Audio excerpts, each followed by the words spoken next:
Hey everybody, it's Tony with Big T Bariatric, and I'm back at you with another video. Today it is Wednesday, December 28th. I hope you're having a great one so far.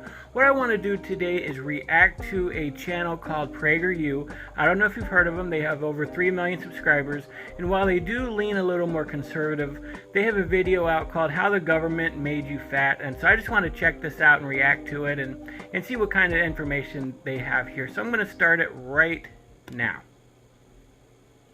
Here's a riddle. How is it that ever since the government began telling us what to eat, we've gotten fatter and sicker? In 1977, when the government first set dietary guidelines, the average American male weighed 170 pounds. He now weighs 197. It's not any better for women, 145 to 170. And you don't need an academic study to know the same thing is happening to kids. Just look around. Really the weight gain has real-life consequences. The percentage of Americans diagnosed with type 2 diabetes, a condition that can lead to severe medical issues, has risen from 2% in 1977 to over 9% in 2015. In hard numbers, that's 5 million people to over 30 million people. How did this happen? It all started innocently enough in the 1950s when President Dwight Eisenhower had a heart attack while in office. Suddenly, the issue of heart health became a national obsession. Keep in mind, this was an era when scientists had harnessed the power of the atom, unlocked the secrets of DNA, and cured once incurable diseases like polio. Surely there had to be a scientific solution to heart disease. There was, and a charismatic medical researcher from the University of Minnesota named Ancel Keys had it. Cholesterol, Keys claimed, was the villain of the heart disease story. His now famous 7-country study determined conclusively, in his mind at least, that people who consumed high amounts of fat, specifically saturated fat, had higher cholesterol levels and thus higher rates of heart attacks. Lower your fat intake, and you would lower your heart disease risk. The ever-confident Keys spread the gospel. As an influential member of the American Heart Association, he was in a very strong position to do so. There was only one problem. Keys' study was bad science. Yeah, I've noticed myself just in the past few decades, since I was a little kid and going to school, they started pawning off that food pyramid and telling you that all the things that you should eat and shouldn't eat. And at the very top, of course, the sugars and stuff like that. Like, we should stay away from that. That is good advice. But at the very bottom of the pyramid, they have breads and stuff like that, pastas. Those types of foods do convert to sugar in your system. So, yeah, very bad science indeed, telling people that they should eat more breads and pastas.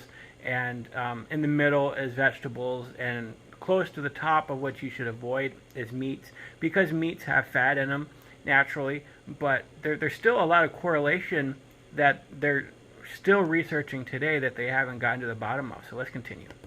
The sample size was so small, the data collection integrity so shoddy, and the lifestyle variables between the countries he studied so great that his research had no scientific validity. In other words, he asserted a conclusion he couldn't prove. When other scientists questioned Keys' conclusions, they were invariably met with stern responses like, people are dying while you're quibbling over data points, and there are great benefits and no risks to adopting this new way of eating. In 1973, the American Heart Association set the dietary limit on saturated fat at 10%, and in 1977, the US government followed suit. Where did the 10% value come from? It didn't come from any scientific data. It was merely a government committee's best guess. This was despite contrary evidence like the 1957 Western Electric Company employee study, showing no difference in heart attacks in those who ate more or less saturated fat. A longer-term study of the same... How would you have liked to have been a part of that study? Like eating a ton of fat and bacon and stuff like that, but, you know, just knowing that eating that certain type of diet could lead you to have a heart attack and dying, it's like, I don't know that I'd want to be a part of that study. Like, it's like, hey, we have a hypothesis here that eating a high cholesterol diet with high saturated fats was going to lead to heart attacks. So here, why don't you undergo this diet for a period of time and we'll see if you die or not, you know? That just sounds Of crazy. the same Western electric subjects in 1981 reached the same conclusion. But again, no one wanted to hear it. To make this all easier to understand and to spread the message to schools, the food pyramid was created. Yep. That's the chart you first saw in 3rd or 4th grade, with all the supposedly good foods at the bottom, meaning eat a lot of those, and the bad foods at the top, eat those ones sparingly.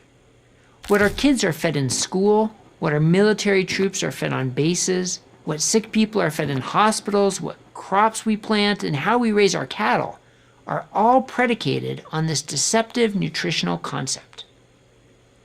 As Americans ate less saturated fat, margarine instead of butter, processed oils like corn oil instead of olive oil, low-fat milk, low-fat yogurt, and so on, they also started to eat more heart-healthy grains, exactly what the food pyramid and the updated version called MyPlate advise you to do.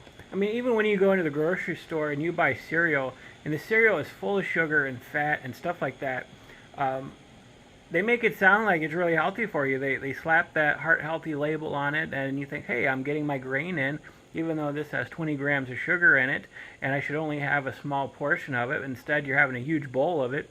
And then you add in the milk, which is also full of sugar, and before you know it, it's like what you're eating should be at the very top of the pyramid, but they're telling you it's healthy and it's good for your heart. It's just ridiculous. As the consumption of saturated fat decreased by almost 40%, the consumption of refined grains, carbohydrates that convert to sugar in the body, increased substantially. Total intake of calories also began to increase. This happened in no small part because food companies took advantage of the low-fat craze. They lowered fat and increased sugar. Suddenly, supermarkets were full of supposedly healthy, low-fat, high-sugar foods. It remains that way today.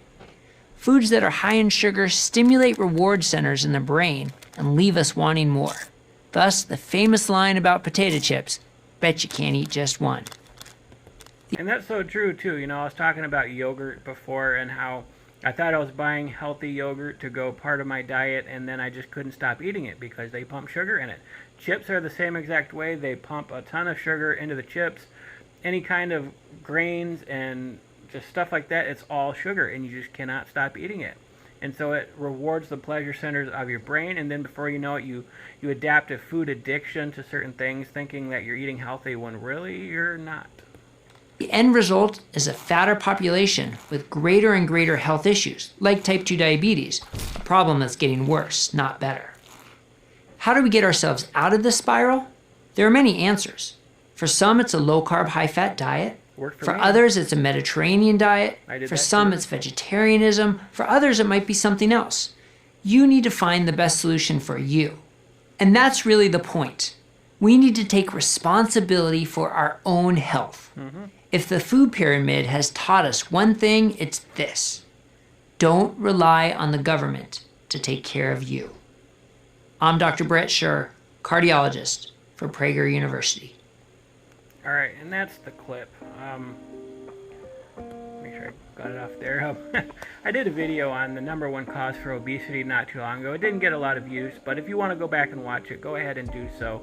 The whole reality here is that you are 100% responsible for what you put in your diet. So when I saw the title, How the Government Made You Fat, it really goes back to accountability, one, but two, whether or not you're willing to do the research and put the homework in to actually find out what you should and shouldn't be eating, because there's a lot of misconceptions out there. In yesterday's video, I talked about the 3 lies that they tell us, that sub sandwiches are healthy, that salads are healthy, and then they pump all kinds of dressing on it, that maybe mayo, just because it has the words avocado oil or something, that's healthy, when really she was eating over 5,000 or close to 5,000 calories per day. You need to do the research and find out exactly what causes obesity, what causes weight gain, what causes diabetes, and it's sugar. And you might be thinking, oh, I'm doing healthy by not eating candy and desserts and ice cream and stuff like that. But how much sugar are you drinking in a day? How much sugar is in the breads that you're eating? How much sugar is in the yogurt that you think is healthy? How much sugar is in the dressings that you're putting on stuff? Like, you don't realize the amount of sugar that they pump into food, even food that say fat-free on it, and they're even finding the artificial sweeteners, again, a lot of diet sodas and stuff like that. That also leads to addictions and weight gain and stuff like that. So even if you're buying diet foods and products, like, that's still not healthy for you. When I was doing the weight loss surgery diet, my pre-op diet actually, beforehand, they were telling me that you could still have Crystal Light and diet soda and stuff like that before your surgery, but you can't have it anymore after surgery. And some of it is the carbonation is going to mess up your stomach, but you don't need all those artificial sweeteners in your system. It's just really going to create a new addiction and create new problems. And they're finding that a lot of these artificial sweeteners can actually poison you, especially if you drink too many of them. So if you had a Coke addiction before and you're drinking all that sugar and you think, okay, I'm going to switch over to Diet Coke or Coke Zero because they have the artificial stuff, you could still make yourself sick drinking that stuff. So really, it comes down to educating yourself about how you're going to eat, what you should eat. And if I seem like I'm knowledgeable about stuff, I'm not a nutritionist, I'm not a dietitian, but I really did a lot of research, especially before I did the keto diet. I still think that's the best diet. It just didn't work as well for me when I had my gallbladder taken out. I did lose a ton of weight on keto. I lost hundreds of pounds on keto. So I think it works great because you're cutting all the bad things out of your diet that causes weight gain, such as sugar and breads and stuff like that. So your doctor, if you go to your doctor's office, he or she will still tell you you need to eat your whole grains, you need to eat your breads, you need to stick to foods like that. But in reality, that's what's causing your weight gain. It's converting to sugar.